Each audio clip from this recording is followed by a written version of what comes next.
All righty. Says we're going live. I'm gonna check, keep up with the chat here. See if we can get some people in here. There's always sort of a little bit of a delay when you get started, when people start popping in and things like that. So there's always usually a time lag of about a minute or two.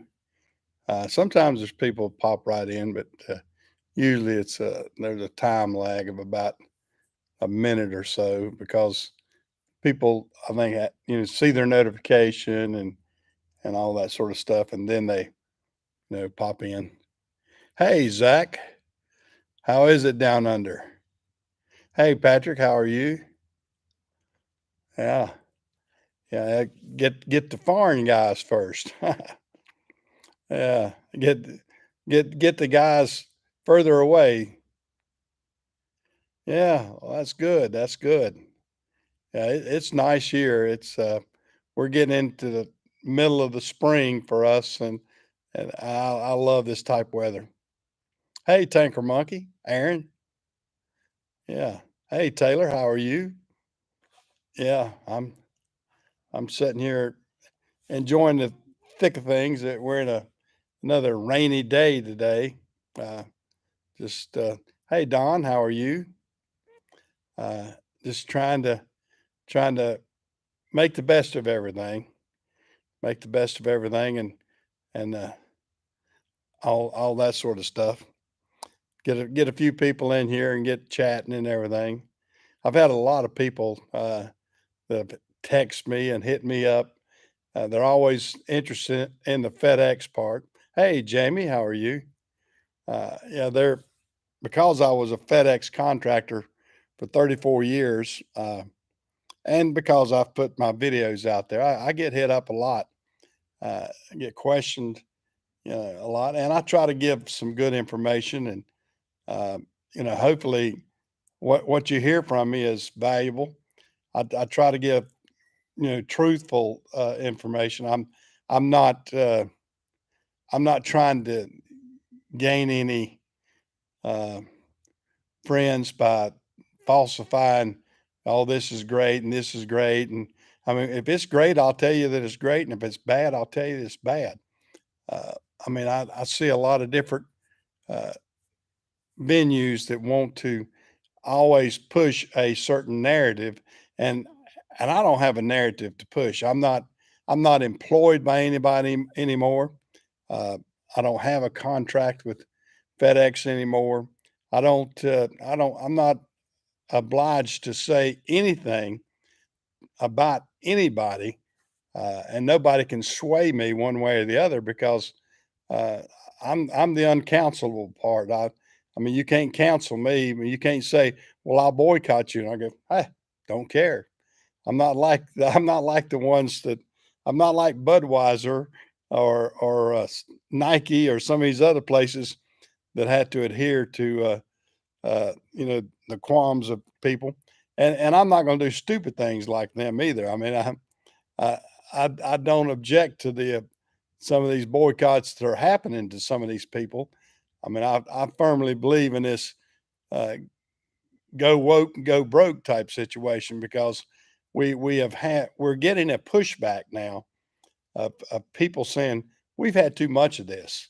We've had too much of this LGBTQ pushed on us. I mean, if they want to live their life, that's fine. I have no problem. I mean, if you're gay and you want to live with somebody gay, I have friends that are like that. That's fine, but don't push your agenda toward me. Don't tell me I've got to vote this way or that way about any issue, and that's where I'm at. Hey, James, how are you? And I just feel like I got a little American flag I'm looking at on the background over here. I love our country. I love freedom, and I want freedom for everybody. And what we've got now, we've got people that are trying to take our freedoms away from us, and trying to take it with this wokeness too. And I'm sick of it. I'm sick and tired of it. And I think most of us are. I mean, I don't want to have, I mean, we got people that will, that they're trying to make a racial divide. And it just infuriates me because I have a lot of black friends, Spanish friends, and everything uh, that I don't want to disassociate myself with them. They've always been my friends. I want to keep them that way. But you've got people out there that in the public view and the media especially that want to divide us. I mean, you got this lady, Joy Reid. She is the most racist lady I've ever seen in my life. And she wants to disparage anything that if you're white, you're bad in her opinion. Well, that's not the way to bring everything together, but she's that way. And there's several others that are that way. I don't like Whoopi Goldberg and the type agenda she pushes, and Joy Reid and Sonny Hostin and all those women on the spew. It's not the view; it's the spew, because all they do is spew hatred and stuff like that. But it's it's it's crazy. Oh, I know it. Hey, Mac Jones. Yeah, I got my Jones buddy in there. I got to keep up with the Joneses. I mean, you know, but I have lots of friends on this channel that are diverse, and we don't have to discuss it. We don't have to push that amongst ourselves. We are what we are. I mean, I'm a uh, white uh, white 71-year-old male that's lived his life, nice. I've had a good life. Was I given white privilege? No. I was not given any white privilege. If it was, they forgot to tell my dad when he was making us plow the fields and feed the hogs and the chickens and raising us on a farm and having to get up at 5 in the morning to do our chores before we went to school and things like that. No, I didn't have a privilege. I didn't have never owned a brand new bicycle my entire life when I was growing up as a kid. People, I used to get, I'd see the other kids, and I guess I was jealous in some ways with the guys with the 10 speeds and the fancy bikes and everything like that. Uh, we didn't get things like that. I do remember my dad getting all four of us boys it wasn't brand new. It was brand new to us. He got all of us some used bikes, but they were good bikes, and that's all we needed. And he made it specific. I mean, I was smaller, so he got me a little bit smaller bike than my brothers. My two older brothers has got the 26-inch. I think I got like a 22-inch or some odd something down a little bit smaller. And it was a good bike for me. And then my younger brother got one too, a smaller one. And I remember Dad doing that. But I think back about times uh, when they were tough. I mean, my dad was the only provider. My mother wasn't working; she was helping. She worked a little bit of part time at the time, but while we were in school in the lower grades, she didn't work uh, full time. Uh, but she it's amazing what we got by on how little we got by on. I mean, I thought my dad was rich and making big money, but come to find out, he was, you know, I mean, he was making good money as a union truck driver, but that wasn't that much money back then. I mean, uh, we- it'd be less than minimum wage today, and back in the 50s and 60s here, but it would. Hey, Joey, how are you? Uh, but it's it's crazy how people judge each other and try to divide each other. And I'm not about division. I mean, I have my friends that I've had for most of my life, and they still are my friends. And no news commentator or other person is going to divide me from who I like and who I talk to and that sort of stuff. And people that come about and try to do that, uh, I have no respect for them. I have disdain for people like that in the national media and everybody else. I just don't care for that at all. And it's tough to, like I said, I didn't have white privilege as I grew up, and I had to learn to work. I mean, I started working in the transportation business. Well, my first job was as a curb hop. Uh, for those of you that don't know what that is, I was the guy that you know went out and took the orders of the people sitting in their car for the restaurant. Back then, a lot of people would have a restaurant and had a shed over it, and it'd have about 15, 20 parking spaces, and you'd go, ask people what they wanted, and I'd get taken in and out. I loved it. I loved the job because I got to meet so many people and got to be uh, socially involved with a lot of different people, and you could see a lot of different personalities. And plus, I was a young boy, and I could see the young girls too when the young girls would come by. That was my first paid job. Uh, of course, I was like I said, I was raised on a farm, and my unpaid job was to work on the farm. And even when I was a curb op, I still had those chores. I still had those chores to do, regardless. I mean, the chores were there forever. As long as I lived at home, I had my chores to do, and uh, so I wasn't you know involved with doing a lot of crazy things, but um, when I think back though, I had a great childhood. I mean, I, is there anything I would change about it? Not really, not really, not a lot. I do think back about what we did back then for so many things that we take for granted now. I mean, I can't. I go nowhere without a cell phone now because I want the security, and I guess that's my security blanket. In case something happens, I can call someone. Back when I was young, I mean, if you got into trouble or something, you just go knock on somebody's door and ask to use the phone, or you'd use a pay phone, which is non-existent now. I mean, when's the last time anybody's seen a payphone? I mean, heck, Superman couldn't find a payphone nowadays, could he?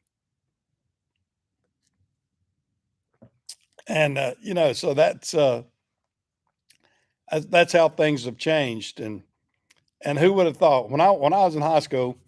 I mean, there were mobile phones back then, but they were more radio type phones than the cell phones that we have now.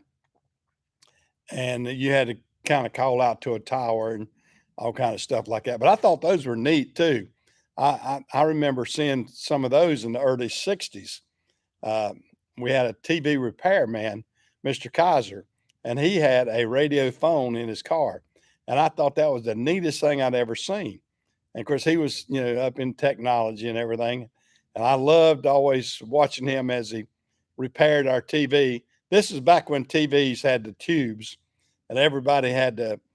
You, the TV repairman, he made a good living, I guess, off of just coming out to people's homes and selling a tube that probably cost him a buck 50, and I don't know what he sold it for, $10 or $15, or I would imagine they made good money off of those tubes, and how to know what to change out, and change out 2 or 3 tubes. And heck, we didn't know what they were doing to them.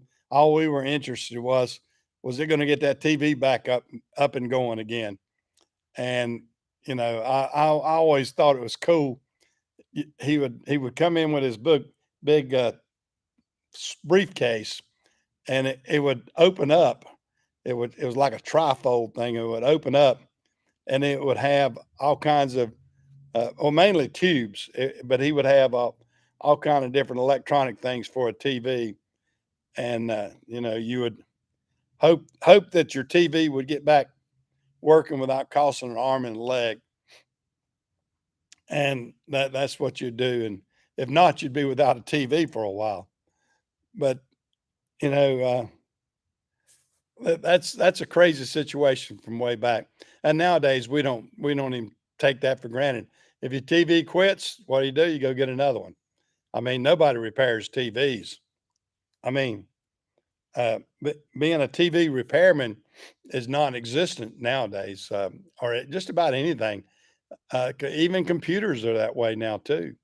I mean, it's a break it and replace it type situation. Years ago, we used to do computer repair, my son and I, and we had a business doing that, but different. Oh yeah, yeah. I remember the big bag phones too, Taylor. I had one of those. That was one of my earlier cell phones. The first one I had, we actually had to mount it in the car. But when I got the bag phones, man, I thought that was fantastic because you had the 12-volt plug. You plugged it in. You had a remote antenna that was magnetic. You stick it up on top of your roof. You were in business, and or it even had a like a fold out antenna that was good. But you can undo it, and if you wanted to get the best reception, you'd get the antenna on the outside. And those were pretty neat, and they had the wattage to them too. I mean, those old phones had the wattage to them. They would get out, and actually they were more powerful cell phones than the ones we have now, power wise. I mean, they had more wattage, and they took them off because they were analog. And then when they changed the spectrum into digital, the everything evolved a lot better too. But evolved in a better way. It made everything cheaper. Taylor, I need to put you on as let me put you on as a moderator. You will now uh, have a. I'm gonna get you. You'll have a blue tool now. I've been meaning to do that, but I can only do it while it's live. So I needed to do that for you. You've been in here a lot and come in here a lot, and I need to switch you over. So next time, type your name, type a question, Taylor, and you'll see that hopefully it's changed to a blue tool like a lot of the other guys. And that because I like having the guys come in that I know. And there you go, Taylor. Look at there. Yes, sir. You're one of my moderators too. The regulars. I like to do that. The guys that are in here a lot, and I see you in here a lot, Taylor, and I appreciate it. I need to do Mack too if I can find Mack in there again. If Mac Jones types his name again, I'll get him. Yeah. Well, I like the regular people like that. You kind of know where your audience is, and I enjoy that. I enjoy seeing an audience that's regular and one that asks me, good questions and not crazy one, and doesn't go crazy on the site. And plus, you can help me as a moderator. You can, if somebody's doing something stupid, you can make them pause and everything, or you know, help me out on that. That's the other thing, because sometimes I don't see. I'll be talking along and running my mouth, and I won't see something on the text part, and we'll get some of these spammers or something that'll jump in, and I can knock them out. So that's a good thing. But anyway, get I'm off. I'm all over the board here this morning. But I was talking about I've had a lot of text about the FedEx part. I've, and people always want to ask me about, how do I get to be a contractor with FedEx? Well, you can do it a couple different ways. You can actually go to mygroundbiz.com. I believe it's or make. Whoops, I'm getting a I'm getting a text there again. I get text. I got to watch that notification there. But and there's also brokers out there. But I had a gentleman that texted me the other day, and he says, "I got this, this, and this. Is that a good deal?" I'm going, "Well, you gave me about 1% of the information, and I couldn't tell you if it's a good deal or not. You've got to give me uh, the amount of routes, the type routes, location, and times, and how much you're paying for it before I can assess the fact if it's a good deal or not. I mean, don't ask a lower tiered question and expect a real good answer. Don't give me you know, uh, I mean, that's like, you know, calling somebody on the phone and say, uh, my car is making a noise. What do you think it is? And all you can say is back it up next to the receiver and rev it up. I guess you can't figure it out. You can't make that kind of assessment uh, on limited information. But like I tell most of them, buying into FedEx is like buying real estate, because basically that's what you're doing. It's location, location, location, and it has to do with the uh, location and equipment and manpower and those sort of things. Those weigh heavy into to what you want to do with FedEx. So people that think that you can just arbitrarily say, "Well, I'm gonna buy X amount. I'm gonna buy this guy out. He's got 10 routes. Do you think that's a good deal?" Well, I have no idea if that's a good deal. Where are the routes going to? If it's line haul, I mean, how many miles are you running a week? Are they running consistently? What place are they on the board, which is a very essential thing too with FedEx. In other words, your placement on the board. In other words, are you number one, number two, number three, number four, number five run? I mean, you could say, for instance, runs that I used to have, like one to Richmond Hill. Richmond Hill is a great run. I'd take just about any of them. But if you had a number seven Richmond Hill, would it be worth as much as a number one or number two or number three? No, it wouldn't. I mean, it would still be valuable, but it wouldn't be as valuable as those higher numbered runs. Same way with somebody says a run and would say, "Well, I've got a Beckley run." Well, myself personally, I don't like Beckley's because you're pulling mountains. I mean, you got to look at terrain and everything too. You've got to.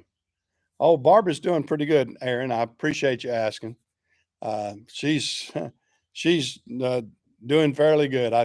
I guess I can reveal what she had. She ended up having shingles. I don't know how many people out there has had shingles, but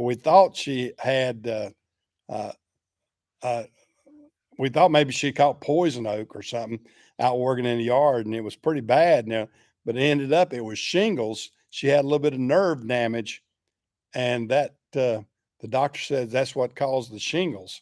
So she's getting over it. It's going to take 3 or 4 weeks, and all of us people that were of the age that had the which one it was? It was it smallpox?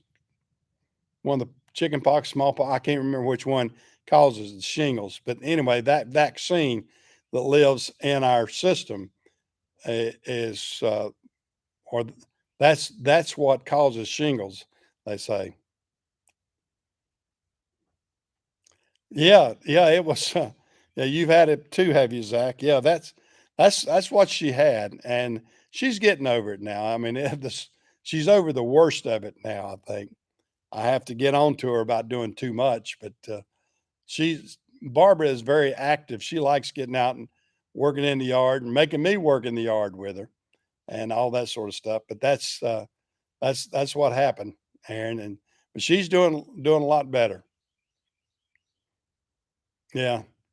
Yeah, she's getting around. She's getting around, and and I appreciate you asking.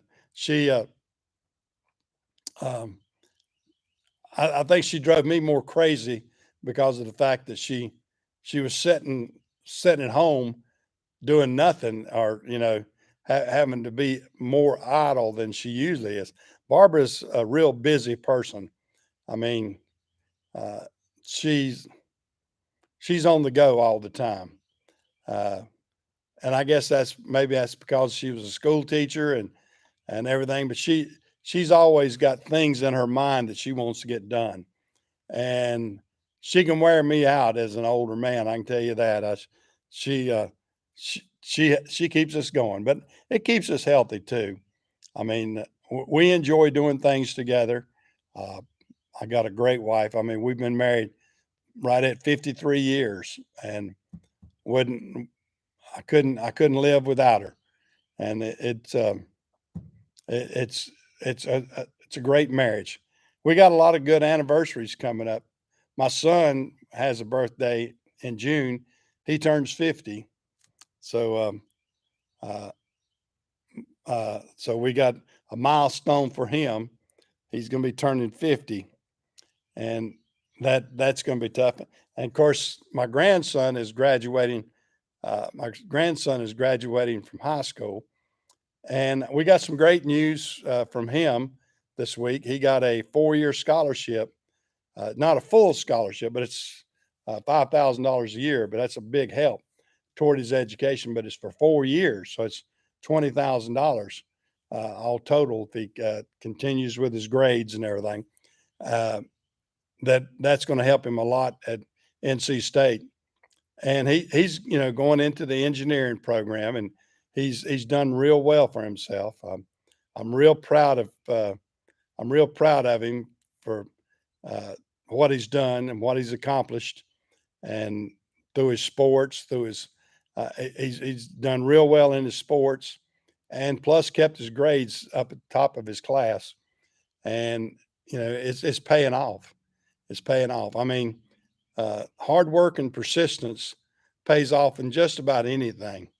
And if you can do it, whether you're a FedEx contractor, whether you're a school teacher, whatever you're doing in life, if you work hard at it and put 100% effort into it, you can succeed. And I'm a firm believer of that.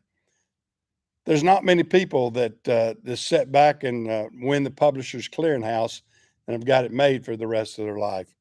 And usually those people are tragic because they have no idea what to do with money and stuff like that. So uh, it, it's uh, it's great to have some good things happening right now, and it's great to I'm enjoying this portion of my life. Although I wish I was healthier. That's the one thing, and that's one thing I try to caution everybody. Uh, we can we can have all the money in the world, but if you don't have your health, you hadn't got much, because that's the number one thing, is to stay healthy. And I try to stay uh, I try to stay as healthy as I can. Although I know I have problems. I mean, I have breathing problems. And yesterday I went out to see my grandson play his last soccer game. He's on a he played his high school soccer, but he's on the travel team, and he played his last game that he plays locally.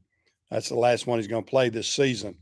The rest of them are going to be further away, and I won't be able to go see those. So I got to see him score. He scored a goal, and they won 4-0. And he's enjoying his life. He had his junior senior Friday night, so him and his little girlfriend. I got pictures of them.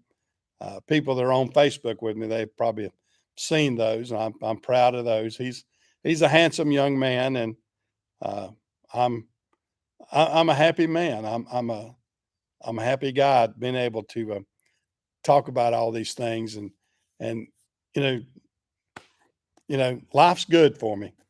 Uh, I hate that I'm getting older and it's getting shorter. And that kind of stuff, but I'm still optimistic.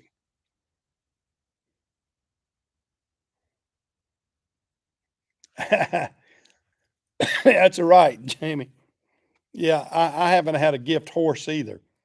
Uh, yeah, a lot of us, and I think most of us that are on this channel and that come on my channel are hardworking people. I mean, from what I can gather, 99% of the people that sign in here, I think we're hardworking people. We've got a variety of jobs, different walks of life, but we usually have one mindset that we want to work hard and we want to do good and we want the country to do good.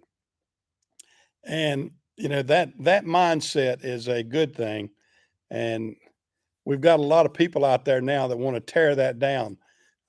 Like I said, we've got these crazies that want to make us woke, and I can't stand that. I mean, I'm sick and tired of that.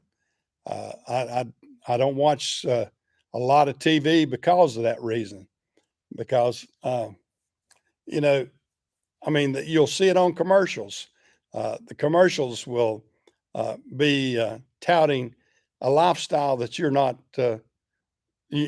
privy to, or that you don't like, and I don't know why they're doing that. I mean, I guess they think that we're all of a sudden we're going to change our lifestyle because you've changed your commercials. I don't think so. Um, I just don't. I don't think so at all. And they're most. I would say 90% of the public gets it right. I mean, there's a small percentage that think think we have to do crazy things. And what gets me is this rating that this ESG or whatever these big companies are trying to obtain makes no sense.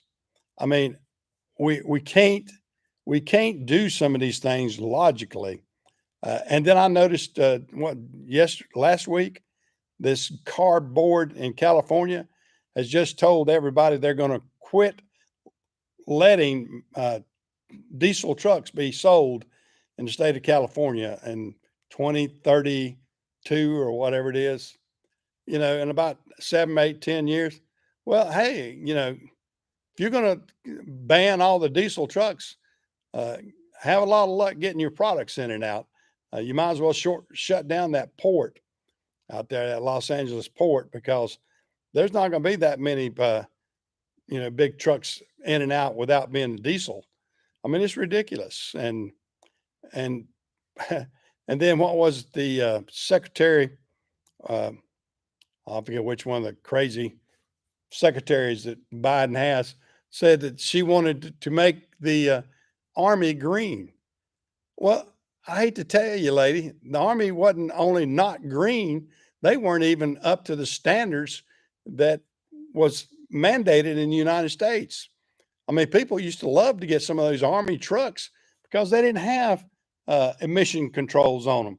I mean, they didn't have this. They didn't even go so far as having the uh, EGR put on them because they knew in the United States we were having so much problem with the EGR. So the military stuff, they decided not to do it. Say, hey, you got a chance of not getting where you want to go. You don't want to be out there on the battlefield and all of a sudden the check engine light comes on. No, you want it plain and simple out there on the battlefield. You want to be able to add fuel and water and air and make that diesel engine run. You don't want to have all this wokeness that they put us through in the trucking industry. And that's what you get with the government now. It's crazy. Hey, Chris, how are you? Glad to see you jump in. Oh yeah, California is about as ignorant as they come. But yeah, I mean, people don't realize that. I mean, the tanks, the military tanks, and all this other stuff. That stuff didn't have EGR on it. Yeah, yeah. There's, and usually you can see the trucks. I was in Ohio a couple of years ago, and I had one of my newer trucks that gave me a problem that I had to have towed to the dealership. And of course, the guy that picked it up with his tow truck, he had a non-EGR older truck. And he said, you wouldn't believe how many of the new trucks that I tow in with this older wrecker, because the older wrecker gets them back and forth.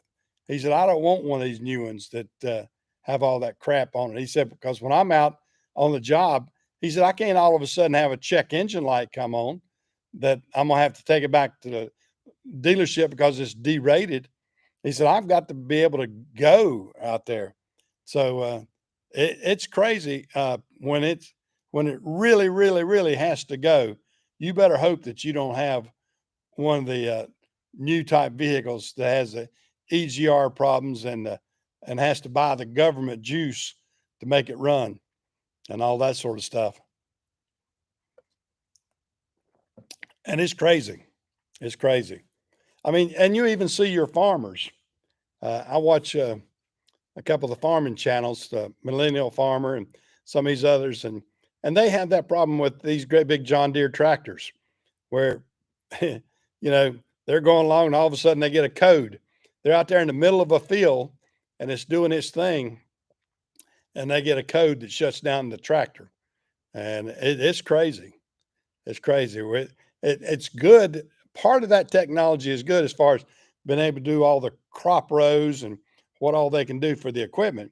But when it comes to running that tractor, and if a code comes up, it's crazy. I mean, it drives those guys crazy because they're always up against the clock trying to get their crops either seeding or harvested or something. And you've got a small window that they can work with. And when you've got equipment that's not 100% reliable, it can drive you crazy.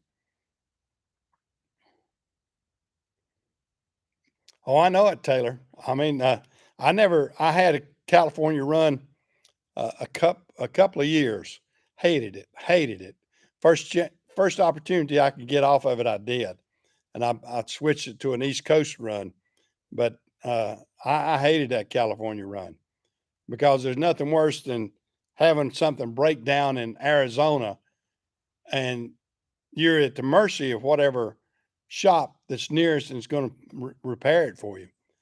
And I had that. I had a transmission to go out in the truck in Arizona, and I basically I got it fixed good enough, but I had to get my loads taken on and all kind of crazy, just all kind of crazy things, and cost me a fortune. Cost me a fortune, and I said, quit doing that mess. I had to fly out a guy to get it and bobtail it back. All kind of crazy things. I mean, it was terrible. It was terrible. So I do not like California at all. And like I said, with their regulations and their carbon emission stuff, it's terrible. It's terrible. And I hope that the rest of the states will not adopt these crazy things. A lot of them do. A lot of them do. Oh, I know it. These deletes. Yeah, I know. I know these deletes are getting done, but then there's a lot of risk on it too. Yeah, that's a crazy thing.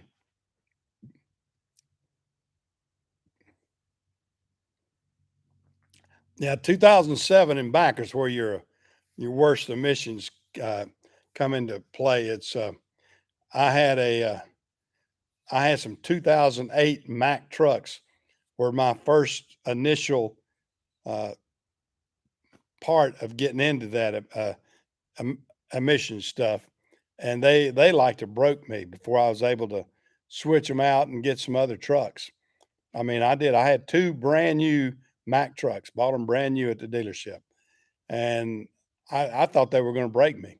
I mean, they were in the shop more than any other truck that I ever had before, and it was always crazy things with the injectors and injector cups, and I mean, just all kinds of stuff. But as soon as those trucks went out of warranty, I basically just shut them down.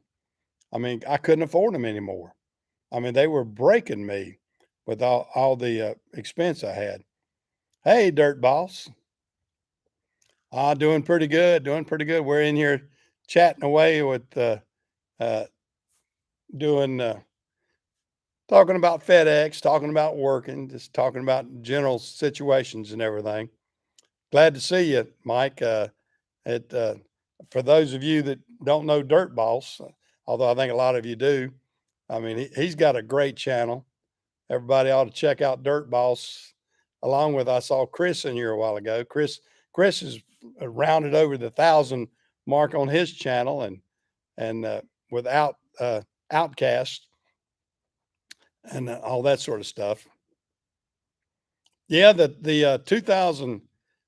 2008 up are crazy. I mean, Mike, Dirt Boss can probably attest to this too. I think, what do you got, Mike? Like a 2012 dump truck and something like that. And it's terrible on what you've got.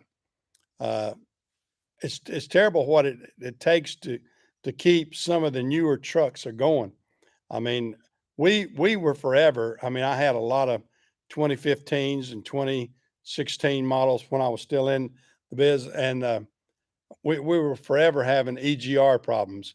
Had to change out EGR coolers, and then the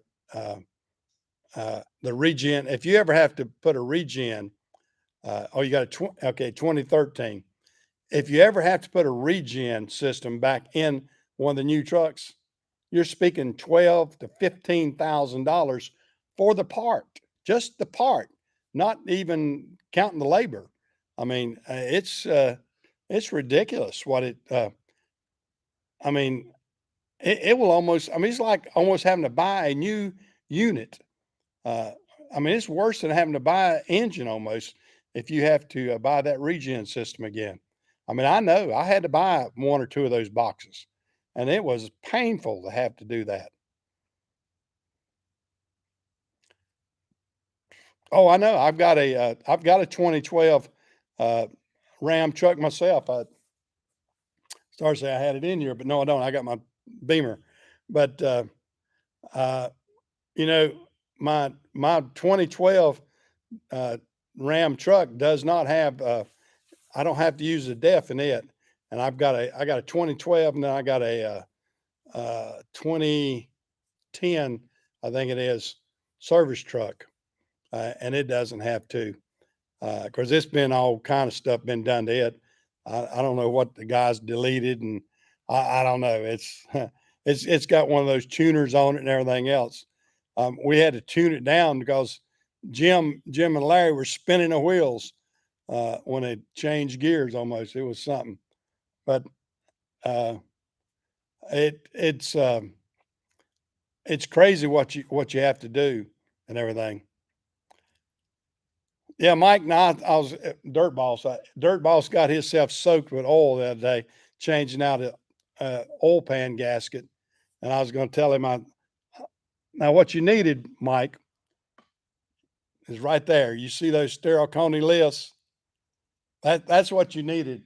That would have been so much nicer to be able to picked up on pick that dump truck up and just lift it straight up and stand under it and do that without having to crawl down. But you know, everybody's got to do what they can within their means. But I felt so sorry for Mike when I was watching his video, and he got it, and he got an oil bath basically.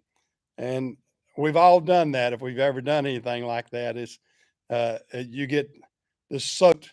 I remember having on some coveralls and doing the same thing, and by the time I caught myself, it had gone out down my coveralls and my shirt and down into my pants, your underwear. You basically have to strip down and just start over again because you get soaked. Yeah.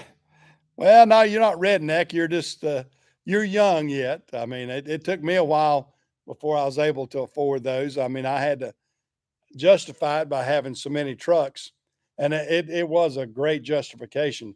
And plus, I got a transmission jack. I got a sterile Coney transmission jack. Oh, this beats the band. I mean, it's fantastic. And I can get up there and get the transmissions down and get the clutches in and out easy. Uh, I mean, you'll just have to drive your truck down here, Mike. I mean, what's a good 700-800 miles or 1,000? I don't know how far you are away from me. What are you'd be? Oh God, upstate New York, I guess you're a good 800 miles away, something like that. 800-mile trip. Then you come on down and use mine for free. Spend 800 miles each way. But yeah, I wish I could have loaned them to you, Mike. That's the uh, when I saw that, like, oh God, that's terrible.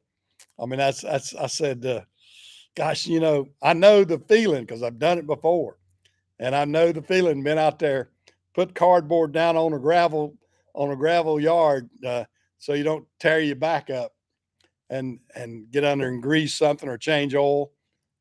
It's things we have to do as we're getting started and as our business grows. All of us have to do things like that. You do things that you don't want to do necessarily, and but you got to do them because I guarantee you that if what Mike did with his oil pan gasket and everything he did for it that day, had he taken it to a dealership, for one thing, they would probably take 3 days to get to it, and the other thing, they would have charged him a minimum, whatever the book says that it takes, regardless of how much time. They used to always drive me crazy. I mean, they would work on something and they could fix it in 3 hours, but they'd charge you for 8. And I said, well, you didn't work on it that long. Well, the book says it takes 8. So you're going to be paying 8 hours regardless. So they're going to charge you for 8 hours labor because that's what the book says. And if the guy gets it done in 3, doesn't matter. But then flip it around the other way. If they're on something that takes longer than what the book says, then they charge you in excess of what the book says. And then you want to get them and you go, hey, wait a minute, the book said it only takes 8. You charged me for 10. He said, well, it took the guy longer. Well, it goes both ways, doesn't it? You would think, but it doesn't. And but that's the life of having to deal with the dealership. But Mike, I know probably saved himself. What would you guesstimate, Mike? $1,500 probably. You probably you probably saved yourself at least $1,500 to $2,000 doing that yourself, and the parts probably cost you three. What'd you have? Of course, you bought a new oil pan too, though, didn't you? Yeah, add that in, it would have been tough. But you know, it's that's how the world how the world goes around. But we got to get out and try things, and we got to get out and work, and you got to get out and do everything we possibly can. Just like I was saying, I get all these people that hit me up for this FedEx stuff, and because they're seeing, and what irritates me, and I hate to say it about people when they're calling, I've got more people that have never been in the trucking business, want to get into the trucking business and just be a manager and think that it's going to be all rosy and all they have to do is hire all these people and everything will work just perfect. Well, that's not the way it works. That's not the way, not in my opinion. I mean, I was a hands-on owner, manager, driver, bottle washer, mechanic, whatever it took. And the people that don't want to do it that way, I think are mistaken uh, mistaken about the trucking business. And you need to be able to get your hands dirty. If you feel like that you're going to run a trucking business and all you're going to do is sit behind a desk and tell somebody to do something, then you're going to get taken because the first person that comes in, uh, well, I mean, for instance, like we were talking mechanical things, if you don't know how the mechanics of the or the internal workings of these trucks operates, then you're going to get taken by a dealership. You're going to get some shop foreman that he's going to say, well, he don't know the difference. We'll just tell him it costs this, or we want to do it that way. They'll figure a way to make more money for them, and you won't be as smart enough to know that that's not what it takes. I mean, that's the reason I had my own shop. A lot of contractors don't have their own shop, and I don't feel like they're successful because of that. I mean, because if you can't do simple tasks like changing oil, changing tires, changing filters, changing lights, simple things. If you can't get that done and you have to take it to a dealership to get it done every single time, then you're going to be broke because of the not being able to do those small tasks. And there's a lot of people that are contractors uh, that just don't get it. And you know that's how I feel like that you can run a successful business is to know it from the ground up. I mean, and I see that across the board with other businesses too. People that have started a business and they were the one and only, and then grew it and then started adding people. I mean, the mentality that I see right now, especially like I say with the FedEx people or people wanting to be FedEx, is they want to come in after somebody's already established something, buy it, and then continue on and not have anything to do. They want to work the like you used to see all the old infomercials where you go, yeah, work 3 hours a week and I make $50,000 a week. Little or no effort. Well, let me tell you, that doesn't happen. I mean, that's those days are. Those are crazy things. But we get people that feel like they can do that. Um, we got people that feel like that you can do little or nothing and be rewarded for it. Now, and even on the YouTube thing, we have people that feel like that they're going to get out here on YouTube, build a big channel, and they're going to live off of that. The ones that I've seen that are successful are the ones that have a business or do something and they're filming what they do. And Mike is a very good example. I saw Mike's channel grow from uh, 2,000 subscribers, and I think Mike's over 50 now and doing a great job. Mike is one to emulate if you want to watch it. I wish I had done what Mike had done. Mike has been very successful at his Dirt Boss channel. And then we got Dirt Perfect and Let's Dig 18 and just a lot of different ones that are into construction and that type business that are getting very successful. And of course, everybody knows the big boy on the block, Andrew Camarata, and Mike knows him personally. Mike actually went up and helped him uh, about 6 months ago or something like that. Mike lives up there close to him, but Andrew, I had to give it to Andrew. Andrew, I wouldn't want to loan Andrew any equipment because he looks like he's destructive as everything. I mean, he'll work a piece of equipment till it's dead. I mean, basically dead, or kill it in the process. I mean, anybody that installs a radio with a chainsaw, is not looking for perfection or on certain things. But it's crazy. But it's funny how people, like I said, the perspective of people wanting to get rich quick out there. And there's a lot of people that are wanting to get rich quick. And there's a lot of people that want to uh, think that all these people that you see out there have gotten rich by doing little or nothing. And that's not so. That's not so. I mean, you see Chris out there at Outcast. Chris is out there working his butt off every day. He's crushing cars and he's scrapping, and he's a scrappy person. He finds things to make money out of the dust and dirt of Kansas. He's finding ways of making money and keeping people employed and things like that. So that's what it takes in life. A scrappy person that can do things and is not afraid to get dirty and wants to make something out of life. I mean, I wish I was younger and could do some of these things like I used to do and that sort of stuff. But I see you young guys. I mean, I'm speaking. I know some of y'all guys think, well, I'm old. I've been in it. Nah, well, I'm old, and I'm old and wore out, unfortunately. But I still enjoy talking about it, and I still enjoy getting out there and conversing with people and different things like that. And hopefully, what I tell people kind of comes off in the right way. I mean, I try my best to be what I am. I mean, I've got the camera in front of me. You're seeing this is me. I'm not putting on a big show.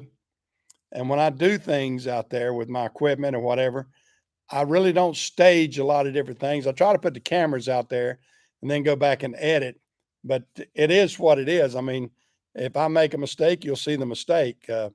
If I do something stupid, you'll see the stupid. Unless I want to edit out real stupid things, I don't want to show too many stupid things. uh, but